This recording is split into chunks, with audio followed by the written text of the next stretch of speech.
What is up, everybody? I've been playing a bunch of this new beta for Diablo 2 Resurrected. I've been super excited for this. I'm basically waiting my whole life for this moment. This is the game that started it all for me, and I'm pretty hyped. Can't wait for the full release. I've been playing the early access beta, which is about to end today, and open beta is this weekend. There's a lot of questions on how do you build, what's the best build, whatever. The problem is the old guides that are out there are really for the main game, not the beta. And what you would do to build for the main game, keep in mind the beta doesn't transfer over to the main game when it full launches. They're a little bit different. So the way I build my sorceress in the beta is a lot different than I would build my source in the main game. So this guide is for a beta build. I'm level like 31 right now. So it doesn't take too long to get to level 30 doing 8-man tomb runs. I think it's best to run them in a group, go from tomb to tomb. And in an 8-man lobby, you'll gain your experience really fast. So first off, I did some testing and I found I didn't really need much more life than 200 life. Normally, a sorceress would have a lot more life than this and barely any energy, but that's more due to endgame items that help you keep your energy up and whatnot. So in the beta, I found 200 life was plenty. Even in an 8-man group, even if I was soloing in an 8-man, I was fine with 200 life. Some of that is assisted by some charms. I got a 14 to life, 9 to life, 5 to life, and 7 to life. And I've got one for 17 to mana. Those are the charms I use. So I think a general guide of around 200 life is pretty solid, at least for me. The rest I dumped into energy, as well as I put 30 into strength so that I could wear my Husaris boots that require 30 and a breastplate that requires 30. I'll go over my gear shortly after this, but I think base 30 strength is pretty standard for the beta. If I would be able to redo this, since I got this belt, it gave me +5 strength. I would have only put 25 to strength, so then I could wear these other things. But yeah, that's how I did my stats. Now, as far as skills go, the skill tree, unfortunately, we can only reset it one time. And my first time playing through this in the beta, my skill tree was really messed up, and I played with it like that until I hit 30 and did a bunch of testing. And decided on what I thought was the best. So what I found was really just focusing into Fireball and the synergy Firebolt. I don't think I would put more than 10 into Firebolt. We did some... I wish I could do more extensive testing, but it wasn't that important with how much damage the synergy does. They aren't flat, 14. Each level... has diminishing returns. Each level of Fireball diminishes how much % it gains, and each level of Firebolt diminishes how much it gains. But, early on, don't feel bad dumping, your first 5 points into Firebolt. This is a strong skill early on, and the mana cost is very low. Warmth, you're going to want to put 1 point into Warmth, I think. As you see here, this is level 8. I'll show you why these are all boosted, but the base level is only 1.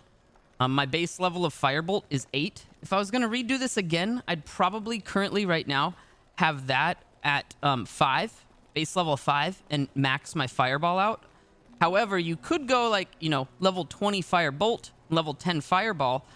You'll have a little bit less damage, which won't really be a big issue in the beta. You're going to be one-shotting everything, but it'll cost less. Your mana cost will only be like 10 instead of 16 or 12. So keep that in mind if you want to do it like that. Didn't put any points into these. These are from my gear giving me these. And then I did some tests with Meteor, Firewall. I love Firewall. In the beta, I didn't like Meteor, so I decided not to do that with my endgame beta build.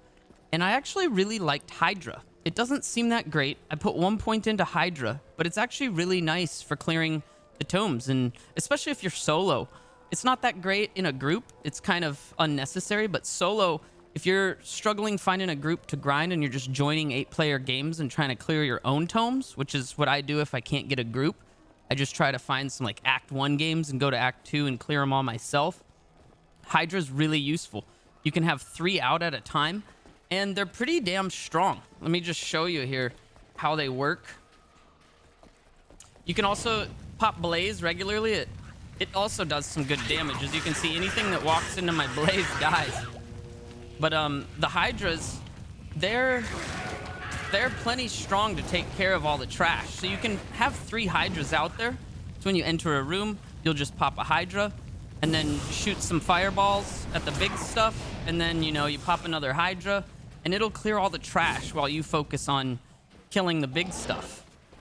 So that's my plan of attack with this build.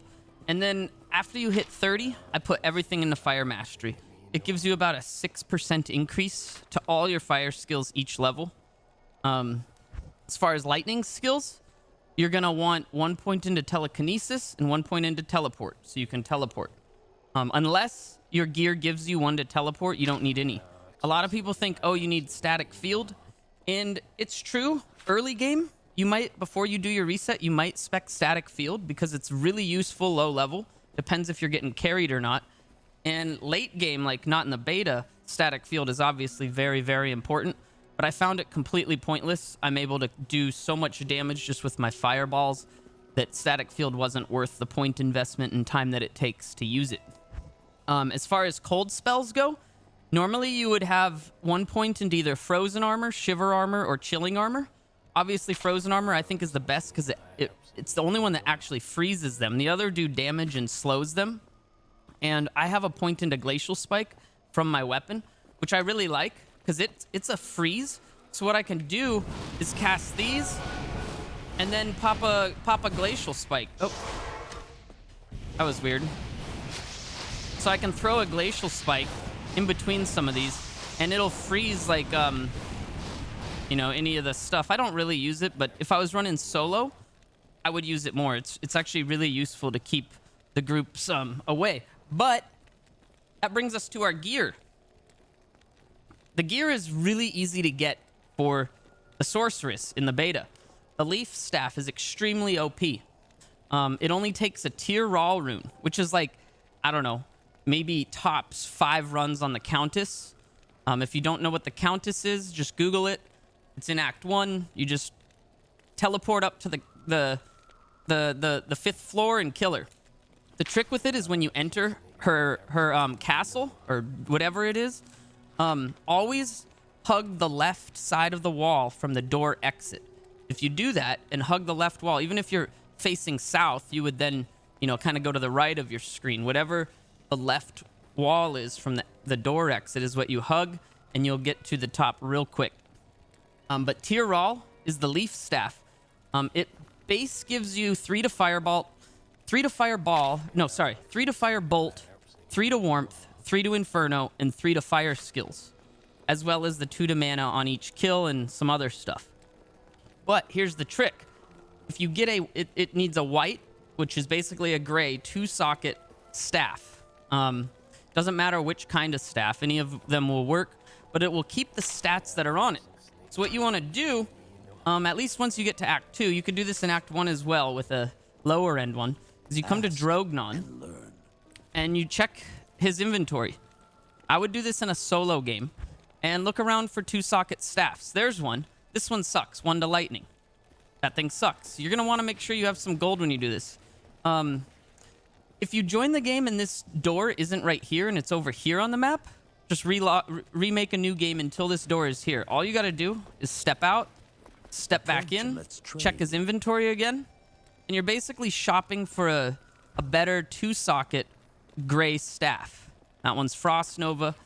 And I spent a decent amount of time doing this to get the staffs that I ended up with. Obviously, in the full game, you're not going to spend that much time doing this, but it will definitely be worth it to invest a little bit. At least once you get to Nightmare. I wouldn't spend more than a couple minutes doing it. Here's a decent one, but not really for our skills. But as you can see, 3 to enchant, 2 to Nova, 1 to Frost Nova. You know, those don't really help the fire build, but you can see there's a lot of skills that you can get on these just from spending a little bit of time doing this. So I think this is a real important step to making a good staff. It won't work. The rune word will not work with a 3-socket. So And make sure you put them in order. Raw tier will not work. Tier raw is where it works. Raw rune is the highest rune that will drop in the beta, but it's pretty damn common. Like, I have a shitload of them. You know, I have a shitload of raw runes already. I've already got Thul runes, Ort runes, tons of raw runes. It's not hard to get them. These you have to upgrade in there. If you want further, you put 3 raw runes to make an Ort. 3 of any of these in your cube will make the next level. So, shop for a staff. I have a second staff that I use. You don't need one, but what I use is one that has shiver armor. 3 to shiver armor. So, basically what you can do, and you're going to want to get used to doing this for the full version of the game, is you swap weapons, you cast your armor, and then you swap back. You do that every couple minutes, and you're good to go. You don't need to have a point into your armor. Just have a secondary weapon with it. All right, that leads us to our chest. This is also a really, really easy rune word. You can make this so fast in Act 1. I recommend, you know, first off, just getting one that's like a studded leather, something with low strength, something cheap, and use tall F. You won't feel like you're wasting these runes. These runes are really easy to get, and this is a great chest. You know, it's got faster run walk, that's great. Faster cast rate, that's great. Faster hit recovery, that's great. It's got regenerates mana. It's got, you know, really good stuff. That's this is an insane chest for our level, and in the full version of the game, this is going to be the best chest you can get early game. So yeah, tall F, any 2 socket. My favorite is this breastplate. If you find one that has enhanced defense on it, it'll keep that stat. And these only require 30 strength, and you can get them to almost 100 defense. I've seen like a 90-something defense breastplate before. So keep that in mind. Pretty easy to find. Now, the next stuff is, you know, more about RNG. These are like pretty much guaranteed. I've got a Mantled Heal Ring. I think this is great. It gives 20 to life, which is a lot. Lets you put a lot more points into energy. It's got regenerates mana, 8%. It's really nice. I don't really care about the mana stolen on hit, because that's better for like, you know, melee characters, so they can keep their mana up from doing melee attacks. It doesn't count when you're shooting them with like a fireball. My other ring is a castrate mana on kill. I think this is great. I want mana on kill everywhere I can, so I just randomly had this and saw it in my stash because I normally save rings to put in my cube, but this replaced my rare ring that I was wearing that had castrate. The mana on kill is worth it. I found these Saris boots. They give me 20% faster run walk. A rare set of boots with 20% would be nicer than this probably, but the fire resist isn't horrible. But if it had plus mana or something, or plus life, that's what I would prefer. My amulet, I made this by putting 3 rings. If you put 3 shitty rings in a cube and transmute it, hit this button with 3 shitty rings, it'll make you amulets. And I ended up scoring this fire skills amulet. It took quite a bit of tries. I probably made like, you know, 30 to 50 rings, something like that. Maybe not that many, I don't know. But did get this circlet. This is a little bit hard to get. You can gamble for them in Act 2. So if you come over here, they're about 30,000 each. Hello. Now they're probably gonna come out blue, but you just hit this refresh button until you find a circlet, and you can dump money into those and try to get one with, you know, plus skills or cast rate or move speed or sockets. You know, 2 sockets would be my favorite because I'd just put 2 tier runes in it for more mana on kill. That'd give you 4 mana on kill. But this one's pretty cool. This was imbued, so if you find a white circlet, you can go back to Act 1 after you've killed the whatever his name is, blacksmith or something. Charcy will let you imbue a normal item and turn it into a, you know, rare like this one. My friend gave me this. It's pretty cool, but could definitely be better. If it had fire skills, I'd be happier, but this helps my teleport be a little bit cheaper. As far as belt, this is a optional thing. I crafted this and my gloves. These are considered caster gear. The downside of this belt is it only has 8 slots total, but I think it was worth it. Earlier game, maybe not. Once you're, to level 30, I think it is, because with this much energy, that much mana, and all the mana regen I have, I'm popping way less mana potions instead of drinking them all the time. I found it worth it. I got pretty lucky. This is a really good craft. It gave me cast rate, hit recovery, strength, mana, regenerates mana. The recipe for this belt is you need a magic light belt. You can do shark skin and vampire fangs, but you won't find those even if you gamble for them. So you're stuck with only a light belt, an ith rune, a perfect amethyst, and any jewel. When you craft it, it will randomize the stats that are guaranteed, which is 5 to 10 cast rate, 4 to 10 mana regen, and 10 to 20 mana. So I got a pretty damn good roll. Keep in mind that they scale off the item level. So the best thing to do, what I found, was to gamble on your high level character for a belt. So you would go to gamble, find yourself a light belt. It won't work with any of those other belts. Only a light belt will work. This guy right here. So gamble for that. It'll give it a higher item level than most that you would find. It's kind of hidden. You can't see what item level you have. Then put it in your shared stash and create a second character that's level 1 and do the crafting on that. The reason why is if you gamble for it and you craft it, you might end up with a pair like this that's level 37 requirement, and that's not really feasible to use for quite a while. So this was kind of wasted, even though this rolled crazy good for an assassin especially. But got the magic find on that, even 3 to mana on kill. It was crazy. But that can happen with the belt. This one ended up rolling level 30 by purchasing it on my high level character, and then crafting it on a low level character. If you need the cube, you can just drop it on the ground while a friend holds your game and pick it up, since you can't put the cube in the shared stash. All right, onto the gloves. Gloves are the same exact situation, but they have to be leather gloves. So I would gamble for a leather glove and do the same exact step for the belt. And the gloves recipe is the leather gloves, magic, an Ort rune. So 3 raw runes to create an Ort rune. Perfect amethyst, and any jewel. All these require perfect amethysts. So if you ever find gem shrines, upgrade your amethysts. And these roll really good. The guaranteed stats are 1 to 3 mana on kill. The most important thing I think here is that trying to get 3 mana on kill, which I was lucky enough to get. Regenerates mana 4 to 10, and plus 10 to 20 to mana. Everything else is extra, and the higher the item level, the more stats you'll get.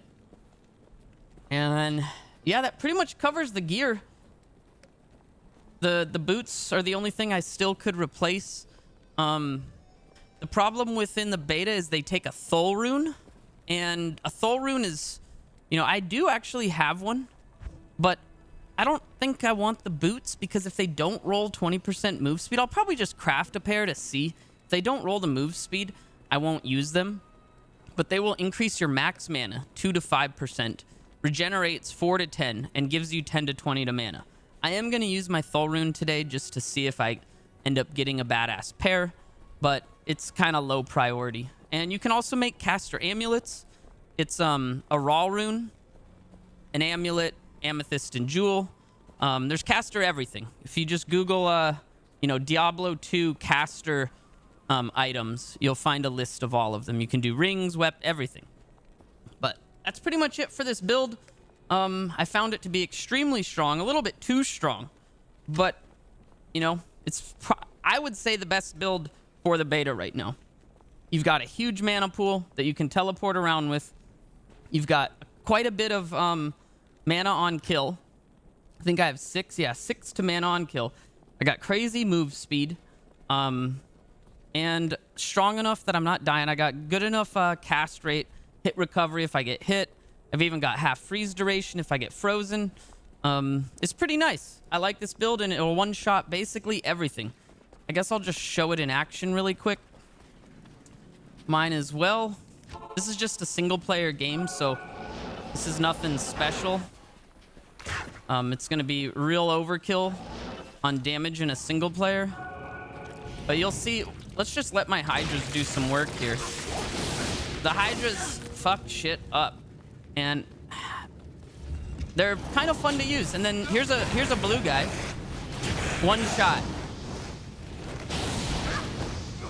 And the Hydras will get you mana on kill even if you're not there.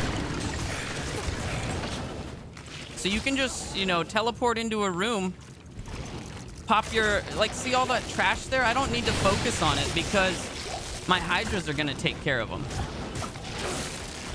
It's pretty cool. I really like it. And you can see the warmth has given me so much mana regen. And if you feel like it, you can run around with Blaze while you're doing it. It's not that big of a deal. It's a nice little bonus damage to anything that's trying to follow around. And then you just go for these guys, pump them once, let your Hydras do the work, and then chug a potion and teleport.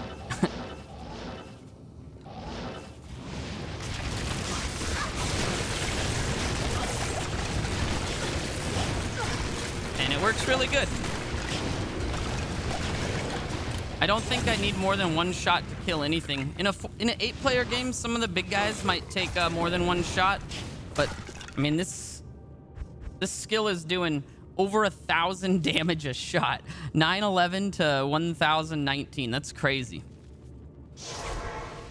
But yeah, there you have it. I hope you guys enjoyed. I'm really excited for this game. I'm going to be doing build videos for when the game actually comes out. And I'm excited to, you know, start building the community around this game. This might become my new main game, I'm hoping. This is what started it all for me, and I'm really enjoying it. I know it's old, but man, does it look good compared to what it used to look like. Look at that. Look at my face. That is just crazy. They did a good job on the remaster. The only main complaint I have is they didn't redo the way you pop skills, and that kind of bothers me. I don't like hitting a button and then right-clicking. To cast 3 different skills, you would have to do 1 right-click, 2 right-click, 3 right-click. That's a little tedious. But what I did is I made my own custom control layout with Razor Orb Weaver and Razor Synapse. What I did is I made macros from number keys 1 through 0. So I hit the number key, and then I hit right-click with a default delay of 0.01. And then I bound them to my gamepad. So all I got to do is hit the button once, and it actually, you know, does the skill that I need to do. So if I want a fireball, I hit it once.